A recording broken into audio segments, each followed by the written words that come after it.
Hello, everyone. I just wanted to do a very short video on Kate Chopin and the two works that we are reading from her this semester. We are reading the short story, The Storm, and her novel, The Awakening. At this point, you should probably be about two-thirds of the way through The Awakening, and you should have read The Storm at this point. Kate Chopin, much of her work is about critiquing patriarchal culture. Chopin was from a culture and time period where basically a lot of times women were seen as property of their husbands, and that is one of the things that she is going to be critiquing in her works. And you can see it in some of the other works you might have read, The Story of an Hour in English 1020. She is going to be critiquing that idea of patriarchal culture even more so in The Awakening. She is also looking in her works, and a major theme of her works is the opportunities for a woman to be something other than a wife and mother. She is trying to give look at the idea of women having freedom and existence beyond those two roles. Another smaller theme in Chopin's works that is very similar to her own lived experience is in The Awakening, we see a major theme of Edna being an outsider who is now a part of Creole culture and how she adjusts to that.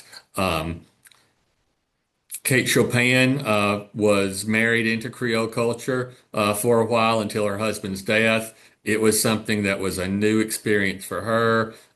We see the same thing with Edna in The Awakening.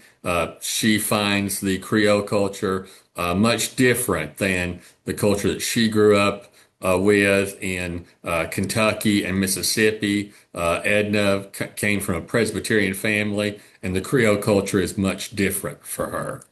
But before we get into The Awakening, let's briefly look at The Storm, a very short story by Chopin.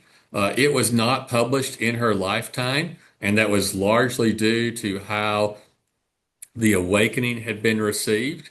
There was a lot of criticism for regarding Edna and Edna's sexual experiences in The Awakening, and therefore, because that work was so poorly received, Chopin decided not to publish anything again after The Awakening. She did no longer publish any of her works, so The Storm remained unpublished until after Chopin's death.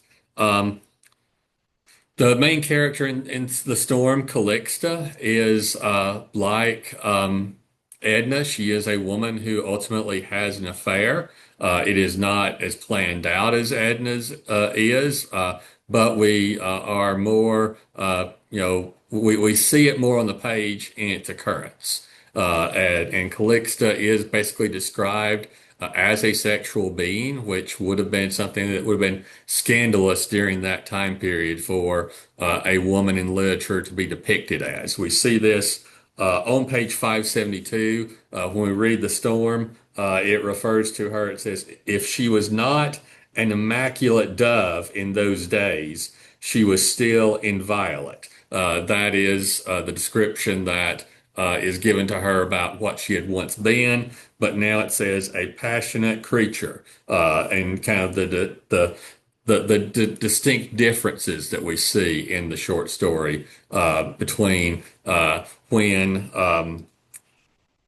the uh, when Alcee first knew her, and then now when he sees her again.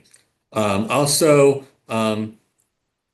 other things I would like to point out about the storm, Bobineau, the husband, his naivete. His son knows more about what's going on at home than Bobineau knows. And so that's something to note about the storm that you can look at as something to be maybe explored further in if you're going to examine uh, this story and critique it. And then also the ending. The ending is open for a lot of analysis.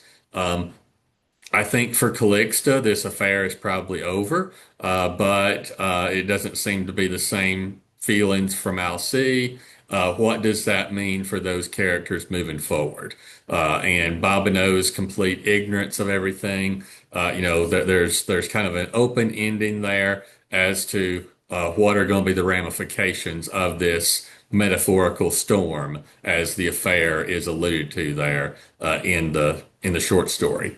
Now moving along to the awakening, I just want to highlight a few things as you read to think about. Notice from the very beginning of the novel how Edna is treated like she's property by her husband. He doesn't want her to be sunburnt and all this thing, like he's treating her like some prized treasure.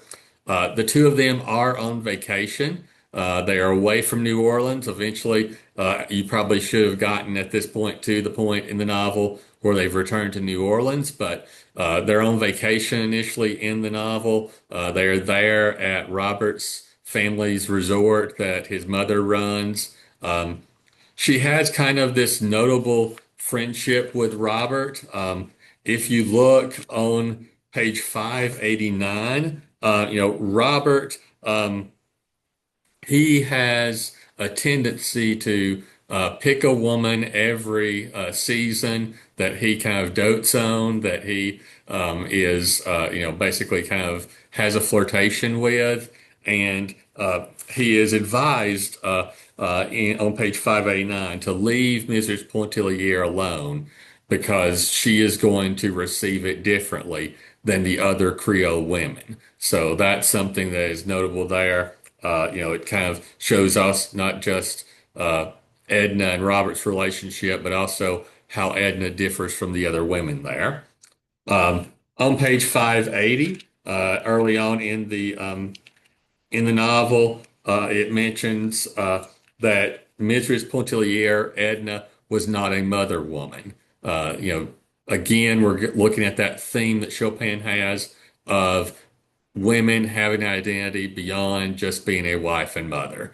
And throughout this novel, she is kind of used as a foil with Adele, who very much is the mother woman. So there's a lot of contrast there. Um, Major symbol in the novel is, of course, the sea.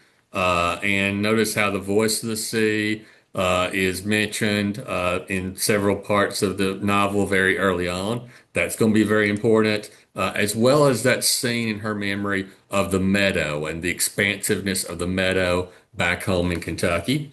Some notable points in the novel that you should have read at this point. Page 611, you have her declaration that she would give up the unessential for her children, but she won't give up herself. She will give up her life, that's unessential, but herself is not. And then on page 615, we have the very dramatic moment of the crushing of the wedding ring. That's on page 615.